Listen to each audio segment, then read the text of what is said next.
Alors les amis, comme je vous le dis tout le temps, abonnez-vous à mon Instagram, à mon Twitter et allez suivre les vidéos sur YouTube. Ça fait plaisir, ça nous donne un peu d'argent. On peut aller loin grâce à ça. Je peux vous organiser des projets, des sites de malades, les amis. Donc n'hésitez pas à suivre tous mes comptes, tout est dans la description. Et voilà quoi, cette mission je vous la donne en tant que capitaine. Je vous ordonne d'aller vous abonner. Allez, c'est parti pour la vidéo. Yo à tout le monde et à tous, bienvenue sur le Sony, c'est votre capitaine adoré. Alors, ça fait un super long moment que j'ai pu faire aucune vidéo puisque le confinement, je sais que j'ai beaucoup de temps mais j'ai énormément de choses à faire, j'ai pu faire aucune vidéo. Donc double review aujourd'hui et je sors à la prochaine juste après. Alors, sauf là, on s'est arrêté quand Jimmy est de retour et on a perdu tout l'équipage. L'équipage des Mugara plus Carotte est très content de son retour et que enfin vraiment il est de retour Jimmy pour nous aider à affronter Kido et tous les autres. Bien, mais à ce moment là on a quand même l'équipage des Mugara qui sont là à dire bon on va trinquer, il est temps de boire, de vous sortir l'alcool, Kazo qui sent l'alcool de loin. Mais t'as Sicilion, Yugoro, Kinemon qui sont en train d'établir le plan d'attaque. Mon équipage du chapeau de paille est complètement en mode fête. Et donc t'as encore une surestimation de Kanjuro envers Denjiro envers Kinemon. Et voilà quand on voit Kreizo, il est un peu en mode ok, il fait que de le surestimer alors que non, c'est juste un con qui a de la chance. Ensuite on voit que finalement ils ont un super plan d'attaque, que pendant qu'ils vont faire diversion en face, et les autres vont aller attaquer Kaido par les côtés de l'île à chaque fois. Et comme il dit, il n'y a que la voie maritime. Si on contourne pendant l'île dans ce sous-marin pour éviter les tourbillons qui empêchent tout débarquement. Donc c'est ça qu'ils veulent faire et qu'ils veulent vraiment contourner l'île pour aller directement au château de Kaido pour le tuer quoi. Et encore Denjiro qui pense que c'est le plan de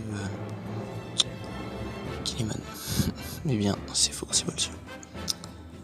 Donc normalement on voit que Luffy et tous les autres Mugiwara s'attaquent enfin aux gardes qui étaient sur l'île et qu'ils ont enfin débarqué sur Nigashima. Tu vois que tout l'équipage de votre pays sauf le trio détruire réussi en mode eux qui sont en mode bien joué les gars, votre travail, ça commence à retirer tout le reste.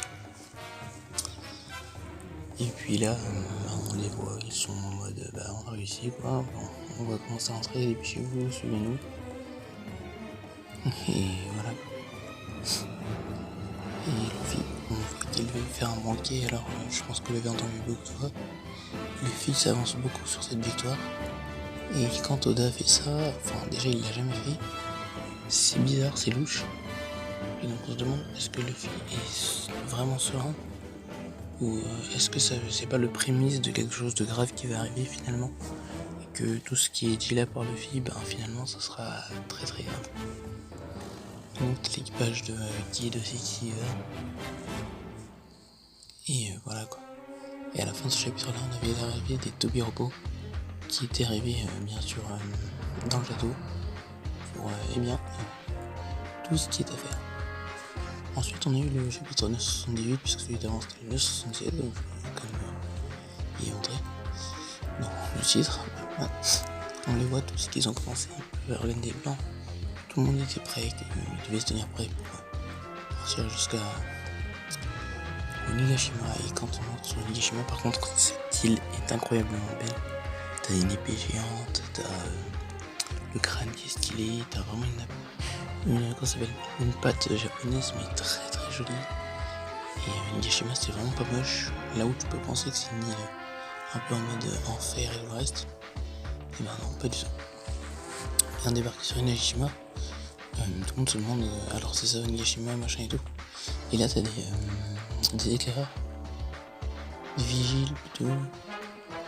Et de l'autre côté, boum, Usopp arrive à nous les sniper en ne les regardant quasiment même pas. Il utilise vraiment son rôle de sniper et voilà son acquis qui est incroyable. C'est impressionnant encore Usopp et c'est ce genre de phase qui va montrer encore que le trio des Mugiwara trouillards, et il est important et qu'il sait faire quand même des choses parce qu'ils sont trouillards, qu'ils sont si faibles que ça. Enfin faibles oui, mais pas autant que ça on peut le penser. Donc là, t'as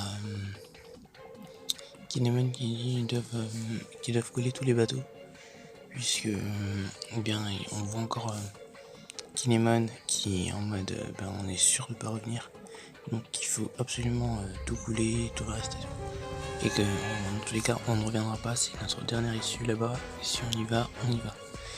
Et donc ça nous rapproche encore du fait que peut-être que les faux rouges vont mourir.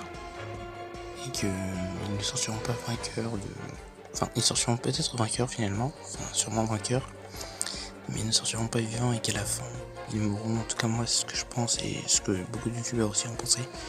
C'est vraiment que les faux rouges ne survivront pas à cette attaque à Onigashima. Une petite scène assez amusante où Usopp et Chopper pensent qu'il faudra aussi coller le Sonic et que Franky lui hop non en mode vous êtes bête ou quoi, n'importe quoi, il est toujours réveillé. Duby qui propose de quand même aller cacher certains bateaux, ne pas tous écouler au cas où.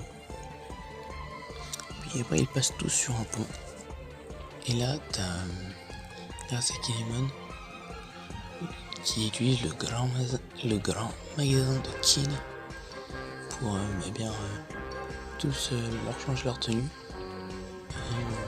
Et pour vraiment nous les mettre dans des tenues de Kaido pour qu'ils puissent s'infiltrer. Donc d'ailleurs ça va super bien à certaines personnes, par exemple l'équipage des Kids ça leur va très bien, ils ont la bonne gueule pour ça. T'as Nami donc ça lui va vraiment très bien, t'as ce style démon qui est un peu machiavélique que Nami a de base. Même Luffy, Zoro, enfin bref tout le monde, Chopper assez mignon mais voilà, qui essaie un peu d'être dangereux, il pompe le torse. Et donc voilà. Donc là il s'apprête à aller directement sur Onigashima. Et à ce moment là, t'arrives du côté de l'équipage de Kaido où bizarrement on a une petite fête. Ouais, on a une petite fête où t'as Queen qui est en train de faire son show et t'as Apu qui est vraiment au platine. Ils font un peu l'appel de tous les noms d'équipage, pour les gifters, les plaisirs, les Shinichu, bref un peu tout. Quoi, même les Tobiropo, bref, le film c'est comme ça. Les Neoban, bref vraiment tout le monde et tout. Et t'as pendant ce temps-là les Tobiropo qui se disputent plutôt. Ils sont là en train de tous jeter la pierre, t'as l'impression qu'ils sont là se foutre sur les gueules, mais pas du tout finalement. Et on a la représentation à tous. Fruity, Page One qu'on avait déjà vu, Uzu, Black Maria, Jazarek et Sasaki. Bref, on a Sasaki qui a l'air d'un homme poisson. Voilà quoi, une sorte de géante avec Black Maria. Ils sont intéressants quand même comme personnages et je pense qu'on a hâte de les découvrir dans les prochains chapitres. Donc voilà, review vraiment très rapide puisque j'ai vraiment pas eu le temps et je voulais faire alors que je voulais faire une super vidéo. Et je vais essayer de faire ça avec le prochain chapitre qui sera le chapitre 979 qui sort aujourd'hui au moment où je fais la vidéo. Donc je vous remercie encore pour le soutien, pour ceux qui sont toujours là. Allez, ciao.